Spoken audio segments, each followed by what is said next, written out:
Salve, rapaziada! Hoje eu vou estar gravando um vídeo aí sobre trigonometria e geometria.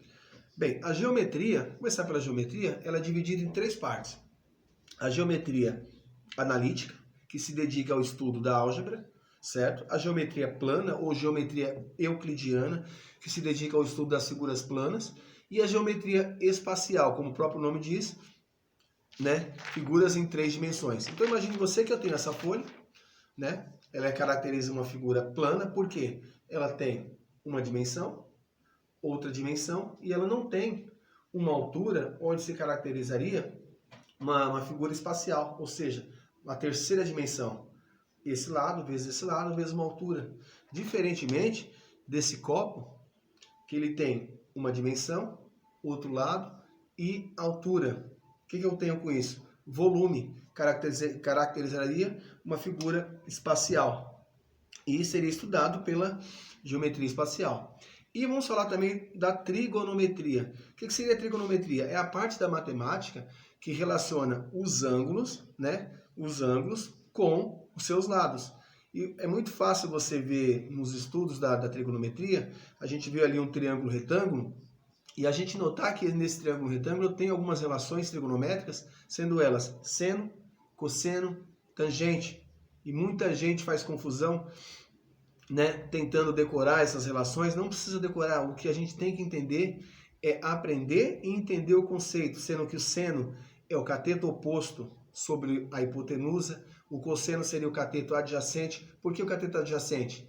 Porque o cosseno ele está ali com o ângulo, né? A gente pode fazer essa assimilação cosseno com o ângulo. Então ele está ali bem próximo. Então é cateto adjacente sobre hipotenusa. E temos aí por último a tangente, que seria o cateto oposto sobre o cateto adjacente. Então é importante lembrar o estudo da trigonometria, que ela é estudada em várias áreas do conhecimento, na matemática, na física, na química, na biologia, na mecânica e tantos outros lugares.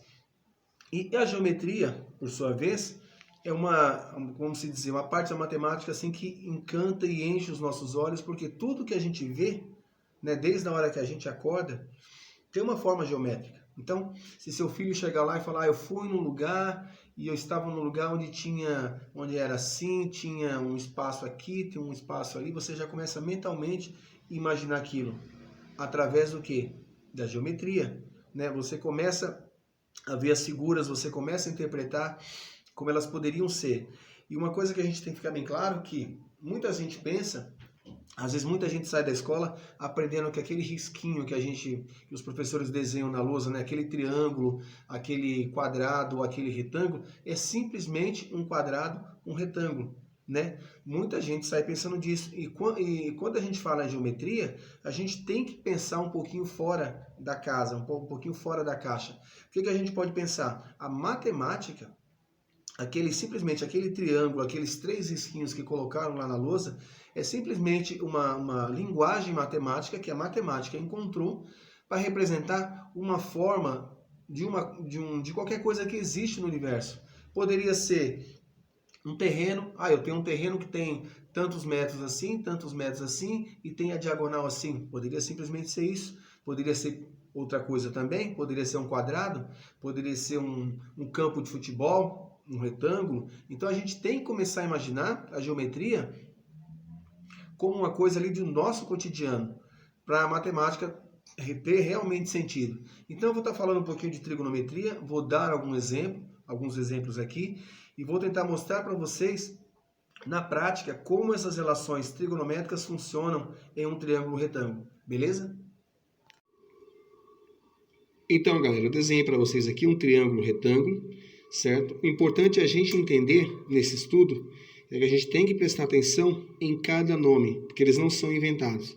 Por exemplo, se esse triângulo ele tem um nome de triângulo retângulo, e tem um porquê disso. Porque eu tenho um ângulo, um desses ângulos é um ângulo de 90 graus, beleza? Outra coisa que a gente tem que entender sobre triângulos são figuras planas, né, formadas por segmentos de reta, onde formam três ângulos, por isso triângulo. Tem um ângulo, dois ângulos, três ângulos. Outra coisa que a gente precisa entender, a soma dos ângulos internos de um triângulo vai ser sempre 180 graus. Então, se eu somar esse ângulo com esse ângulo e esse ângulo, vai ter que dar 180 graus. Não importa se for um triângulo equilátero, onde eu tenho os três lados iguais. Não importa se for um triângulo isósceles, onde eu tenho esses dois lados iguais.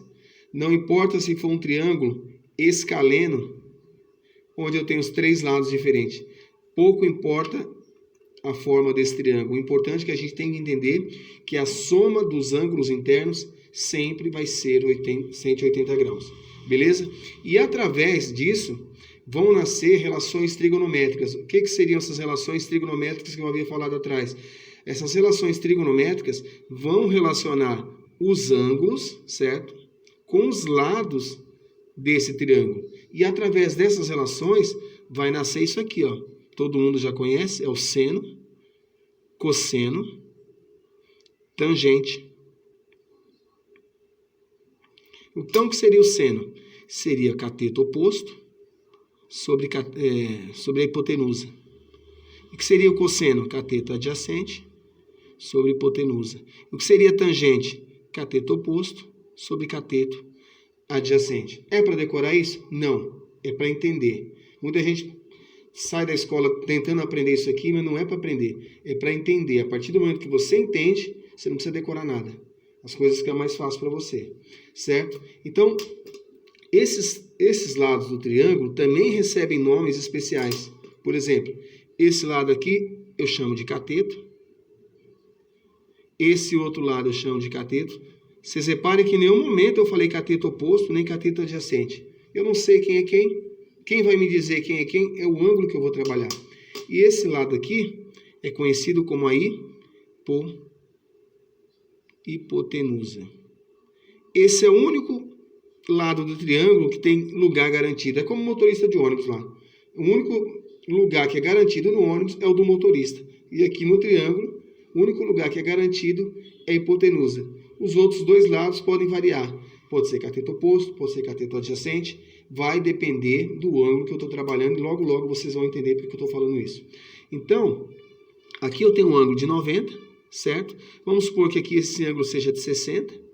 Então, se a soma dos ângulos internos é 180, 90 com mais 60, 150. Para 180 falta quanto? 30. Então, esse é o entendimento que a gente tem.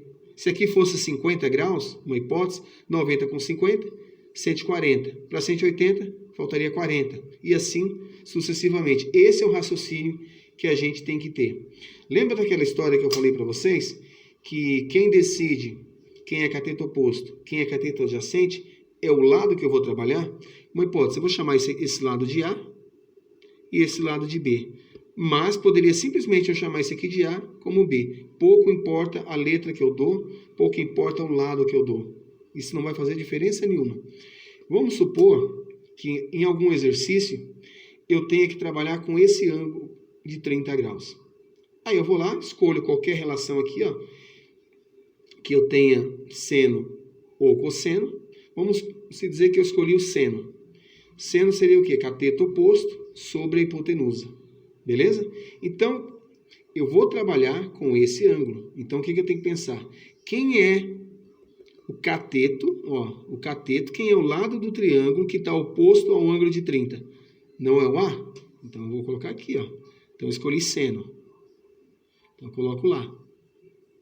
A. Sobre quem? A hipotenusa, que é o nosso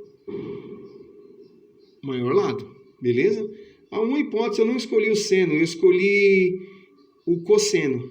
Cosseno do ângulo de 30. Cosseno do ângulo de 30 é o cateto adjacente. Né? Outra coisa que eu estava falando para vocês, cosseno com o ângulo, tá vendo? Ó, 30 tá com o ângulo aqui, ó, esse lado. Então, por isso que ele é adjacente. Está do lado. O adjacente é quando está do lado. Então, eu escolhi agora o cosseno. Quem seria o cosseno? Cateto adjacente. Quem seria o nosso cateto adjacente agora? O B. Então, agora, cosseno de B é igual, né? Cosseno é o quê? É o cateto adjacente sobre quem? A nossa hipotenusa de novo, ó. E se eu tivesse escolhido esse lado aqui, esse lado do triângulo, esse ângulo do triângulo aqui, e eu fosse escolher agora o seno, quem seria o nosso cateto oposto? Quem é que está oposto aqui ao ângulo de 60? Não é o B? Quem é que está adjacente agora? Do lado aqui, ó, do lado do ângulo de 60, não é o A? Então, cateto oposto é o B, cateto adjacente é o A. Nesse caso aqui, ó, cateto oposto é o A e o cateto adjacente é o B. Então, vocês repararam que não tem por que fazer confusão. Então, quem vai me dizer se um lado é oposto, se um lado é adjacente, é o ângulo que eu estou trabalhando. Então, vocês viram que varia muito. Espero ter ajudado vocês aí de alguma forma aí. Até a próxima.